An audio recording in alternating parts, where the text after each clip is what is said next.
Bitcoin's cooked. Let's dive in and talk about it.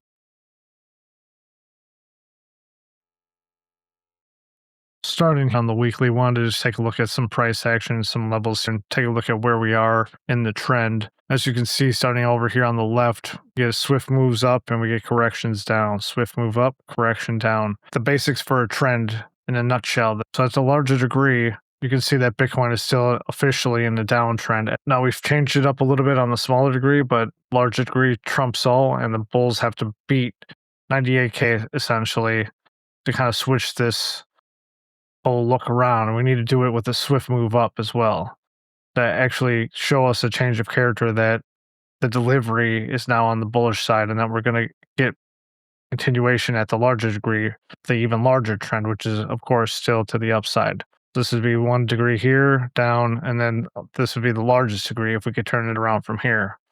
But at the moment, swift moves are still pointing down and corrections are pointing up, and we don't have any proof yet that the bulls want to take over and send this thing in the opposite direction. Now, a major level is key for a lot of things here is going to be this level at 73,835. As you can see, it's played as resistance in the past, flipped into support, and gave us the bounce up. And now we're playing around with it. We've already rejected from it, and now we've just did a little breach over. So breaking below this, not the best look. Ideally, we would have broken far above it or flipped it into support.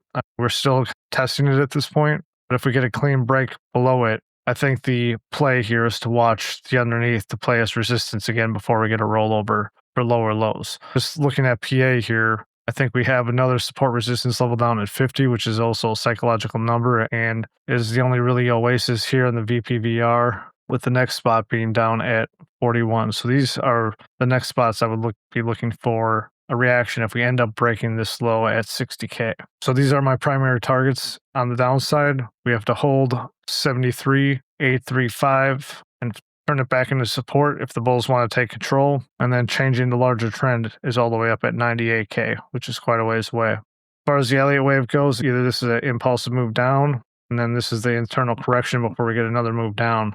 We look at the 1-to-1 from that puts us down at about 38K or 40K area. So if we're going to look at that, that's the lower level of what I'm looking for now is down here at 40K. Anything can happen. The news might pop off and aliens might come down and only use Bitcoin. Who knows? But if we end up moving down, these are going to be my next targets, my larger targets of interest to keep an eye on. Now let's go ahead and dive into the Elliott Wave. So down here on the 4-hour, I just want to go over my count again real quick and take a look at what we got. So right away, bullish count right now is still 1, 2, and then a possible 1, 2. Of course, there's other kind of configurations that have to present itself a little more clearly here before I can bring it up on the possibility and the probability scale. But for right now, I think that's the cleanest looking situation here for the bulls. We can add on other patterns that could possibly play out that keep and hold the 65K and the 60K area. But I think the ideal, and to cut to the chase here, I think this is what the bulls need to see to get us out of this mess. On the bear side, I think we have, like we've been talking about for the last couple of weeks, is that we have a lot more clues that this is bearish than bullish. But it's all going to be on how we react out of this area as well for the hyper bullish situation. So right now I have this as a B, C complete. Again, we've hit so many indications here that this is a zigzag that is hard to ignore. But I have seen certain situations where I call a beautiful looking zigzag and all of a sudden it just rips up. So I've seen it in the past, but we can't ignore that this is hitting some most likely targets for a bearish interpretation of which direction the market wants to go. Bounced out of the algo area here, and coincidentally enough, the first target for the algos is down at 50K as well. So that's one thing, some added confluence down for the 50K level. The bulls, I think, need to show some strength here and react off of one of these levels. I think 69 is the next level I want to keep an eye on. If we break the AOI box here and we come down and everything looks nice on the Elliott and we get a bounce up from there, I'd be cool with that because this area has shown to be reactive in the past as well. Below that, we have the level down at 65K, which has played as a bounce area several times. We can see we've gotten reactions on that's what sent us on our 2-month bounce up here for 10K or for 20K. So we do have some levels of interest down here that can protect us, but after that, things get a little bit sus, and the potential that we're going to just cut through all of this and break 60K is getting higher and higher, obviously. So that's what I'm watching here on the 4 hour. Let's go ahead and dive into the 1 hour and see if we can find a way to trade this or find a way out. Last week, we were looking for a potential bounce to happen here. We're looking for the 4-5 to complete, dip into the 50 AOI here, and move up for a potential internal retracement to either the wave 4-5 to complete a nice impulsive move down, which the bears want to see for clarity purposes, or this is going to be some kind of ABC, and then we were going to move up and out. But the main level here was the 7790 level. Breaking above that would have caused us to be suspicious that this move down was done and that the correction was over and that we'd be moving up for something a little bit bigger in degree, or the pattern had to complete. So ideally for the bears, we were looking for a completed impulse and then a move up for the 4 and the 5, and that played out here. Now, that doesn't necessarily mean that we're done here, and I think we're going to start blasting up. In Elliott Wave, we need pivot breaks to be sure of where we are, or the price action needs to tell us what is really going on. Are we getting swift moves out of an area of interest, or are we getting some lazy moves out of an area of interest? Just because you can count 5 waves down and in doesn't mean the 5 waves is done until that pivot breaks, the wave 4 of the lesser degree. So I'm still a little bit sus here. I didn't end up playing this short just because I knew this was Trump news that we heard about before, and it was over the weekend. So I took a stab at it, and we were hitting most likely targets for a wave 4. So there's a lot of confluence up here as to why we would take a trade. So we ended up rolling over. I was hoping we would get a second entry in before rolling over even further, but that didn't happen. So where are we in the count? Right now, we have a couple things to look at. First thing I want to look at here is momentum. So momentum actually picked up even further, which is not typical when you're looking for a wave 5. So what you want to look for typically when you see a wave 5 kind of completing is you get a lower low in price and a higher low in the momentum indicator. And so far, we've gotten more momentum to the downside. Now, that could mean that we're dealing with a 5th wave extension, and then we're done and we're going to squirt up and head on up to all-time highs. But that could also mean that we're still in the midst of something a little bit more complex. Right now, I'm more of at a decision point than anything. We have a completed potential impulsive move down, but I'm still waiting for that pop up. We do have some overlap here where we've gotten a swift move down and a swift move up. So we could be complete with this being in a 1, 2, 3, 4, 5, and that this could be the turnaround right here. So over the weekend, we need to watch this, and hopefully this stays nice and corrective and we get a pop up to tell us that the bulls are going to step in, at least at the smallest degree, and that we can see that smallest degree turnaround ripple up to the higher degrees. Right now, it looks like a triangle's coming in here. Weekend price action can get a little nutty, so going to keep an eye on this. And if this does end up playing like a triangle, then that leans a little bit more to the bear side, that we have an A, B, C coming in, since you can't have a triangle as a wave 2. You can have them in a wave 2, but not as a wave 2. So having this as a completed impulse down is good and bad. It's just a matter of how we're going to resolve this move up. We have 1, 2, 3, 4, 5. If we have an A, B, C, and we can't break this level, my level of interest here is 76K. The bulls can't break that. I think the bears still have the lean here, and I'll be looking for even more continuation to the downside or a rejection from there. Bulls have to step in, break this level, even go up to 78K here, and flip this level 76K back into support. As you can see back here, we've got it's been playing as a flip area as well. Played as resistance or support here, and when we came back and fell beneath it, it played as resistance. So this is the first level that the bulls have to beat. This is also the first level that the bears have to keep an eye on, because if we do end up correcting in, that should put us right in our AOI to look for a reaction, for a move out and further down. Since we're down this low, you can see 74K. That's the larger level that we broke beneath. We're finding it as resistance right now. So actually, this would be the first level that we have to beat. If we can't even get above this level at 74K and we just kind of roll over, not great for the bulls. Bears will love it. The next area of interest or move that I'm going to be looking for is a reaction back up to 76K and how we're going to react around there. So as I was alluding to before, Elliott Wave can just keep extending and extending until we get that final break of conviction. We could still be rolling down in the direction that the trend is going. And right now at this degree, you can see lower highs and lower lows all the way down. We haven't broken that pattern yet. So before we can even consider the bulls have taken over they need to take two steps. If they can break above 74, that's the first step. If they can break above 76, that's another good step. The main level they have to break, though, is 78K. And that's when we can sort of argue about if the trend is changing at that point. Because right now, it's lower highs and lower lows, which is the definition of a downtrend at this degree. And until the bulls end up breaking this, we can keep putting on ones and twos in all of our impulsive move numbers down until this thing actually proves that the count is done and we can get an anchor on it as being something being completed. So go ahead. My recommendation, not financial advice, do your own research, alarm advice. Keep an eye on these levels and alarm them if you're going to be away from the charts. And the more these levels break, the more strength of the bulls we can gauge. So that's what I'm looking for here on Bitcoin. But I think there's still some important considerations, some macro considerations we have to look at in the correlations. So let's dive into that because that can play a major point in my whole analysis as well. All right, here are the correlations. Again, in a nutshell, basically, if ES is happy, then crypto is going to be at least sideways or happy. That's been drifting away. The correlations have been far more bearish than they've been bullish, but they still do correlate as far as direction goes. But Bitcoin is just more exaggerated. So as you can see, when ES is moving down here, or even sideways, Bitcoin was moving down and potentially sideways a little bit too. And ETH has just been falling down as well. Right now, we're at 2,000. I thought this was maybe a possible bounce off point, but I think we still have some lower on ETH as well. And again, Bitcoin is still bearishly correlated, has a bearish lean in the correlations between it and the trad markets.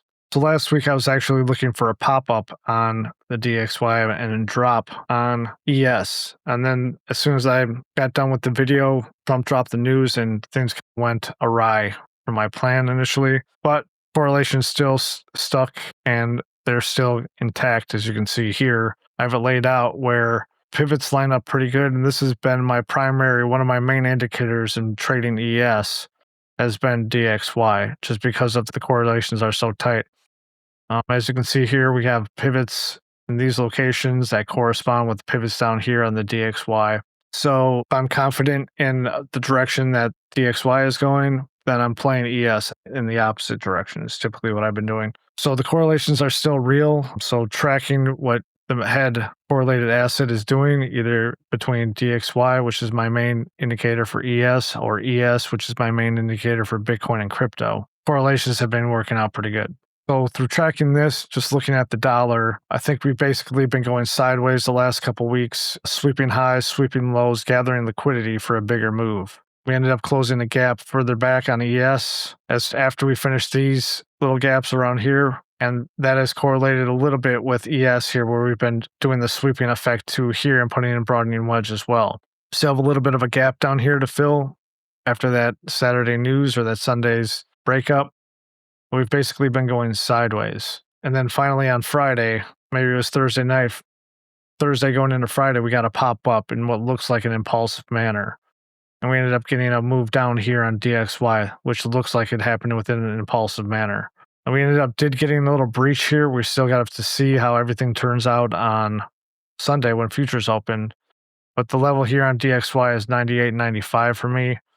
If we can reject and keep heading lower, I think that's going to help send ES. ES in some situations has been strong enough to move without DXY being at its back. So if things are still bullish enough, ES could move up without DXY. But again, having DXY dropping is going to help ES send it up. So it's all about what this move down is. Is this completing a pattern that's going to send us further up, or is this completing a pattern that's going to send us further down? How this turns out next week is going to weigh on how ES is going to turn out.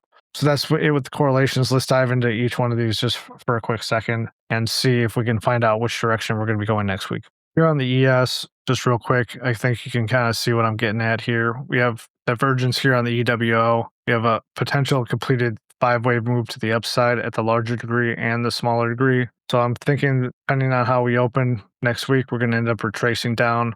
So to maintain the ideal Super Bowl kind of aspect, I think we have to maintain above 75.50, and that would be a good look for the bulls the super bulls out there to hold that level and continue up, because that would preserve the larger trend and the larger higher high, higher low pivot here, and it would be a nice entry point for a move up. So I'm watching 75.54 as our first little area of interest here. Breaking down, if we end up breaking this level, the bears kind of step in and might have a little bit more footing at 75.05. Now, if we break that and come back up, obviously that's one thing. But if we end up breaking down impulsively in a quick move and then start doing some corrective price action, then these levels are going to come back in for the bears for potential reaction level as well to the downside. So these are the major levels to keep an eye on if we do end up retracing down.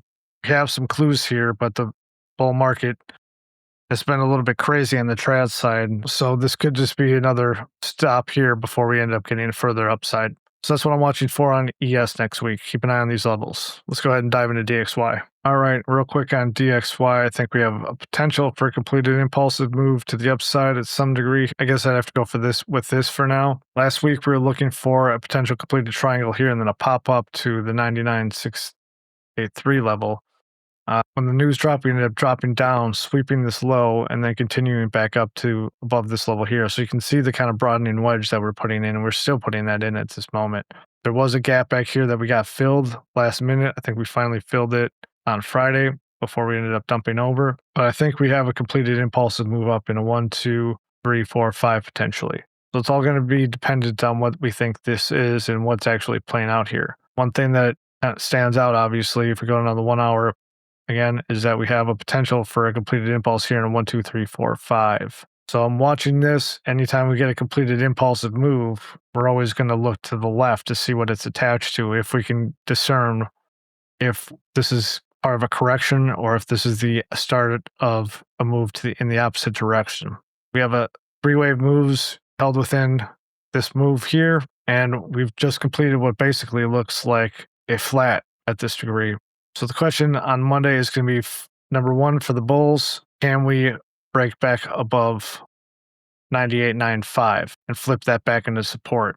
Then the question comes into play, is it a 1-2 up or is it an ABC to the upside? So we're going to have to see if this plays out as in a flat correction complete, or if we actually are starting a mode of move to the downside, which again would be helpful for the bulls, bad for the bears. So the main level to keep an eye on here to see where we're at is 99,180 and depending on how we approach this level, I think that's going to be a clue as to which direction the market wants to go as far as the DXY goes. So if we end up breaking above this level vigorously, then the odds are that this was some kind of flat and that we're moving up for the upside, which would bring or be a headwind at least minimum for everything else. But I think this is some pretty clean Elliott Wave in here, which is nice to see. It's just about setting up for the next step. And that's what we're always looking for. Let's go ahead and wrap this up. So to kind of wrap this up, I think we need some bulls to prove to us that we want to change the direction of the trend. The Safety Act is a known event, and it means a lot more money can come into the space. It may not be enacted right away, but it is good news, and that could help bake in and send BTC back up to the upside. But I think we have to consider what's going on in the macro. And if you haven't considered this, I might be late to the party or whatever, but we have to see what's going on in the traditional markets, what the sectors are doing. And obviously AI and AI chips and quantum computing is on a run right now. So you have to ask yourself, what kind of asset do you want to be in? Do you want to be in an asset that's been going down for the last couple months? Or do you want to be in an asset that's just been going nuts and crazy? Obviously, a lot of these we've missed at this point, depending on what you look at, but there is opportunity in there for when we start to get retracements in here. And that's what I'm going to be focusing on now. I'm still going to have alerts. We've gotten some pump ups in altcoins that are in the same space as what the sector is, which is AI, quantum computing, all that stuff. We've gotten some pump ups.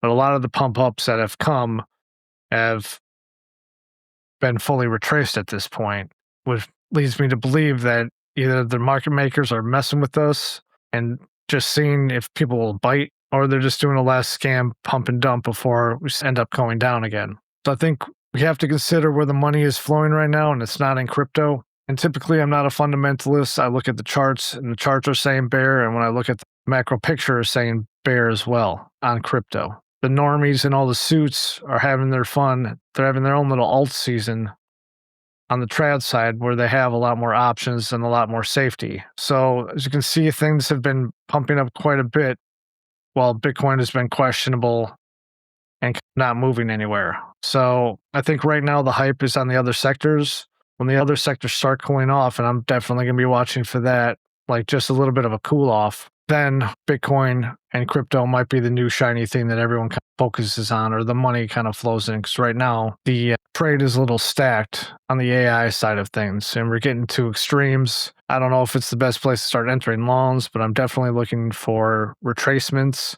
tops, and I think the opportunity is over there right now, and the clarity is over there as well. So I'm thinking if the DXY starts to move up, starts to correct, I think that's going to affect these things as well. But until the suits are done running with AI and that whole narrative, crypto's on the back burner for now. That's just my thoughts for right now. As always, I'm rolling with the waves as they print. If you like my analysis, please hit the thumbs up and subscribe. And if you want to learn more from me or like my technical analysis, check out some of these other videos. That's all I got for today. Trade safe, trade clarity. Take it easy. Later.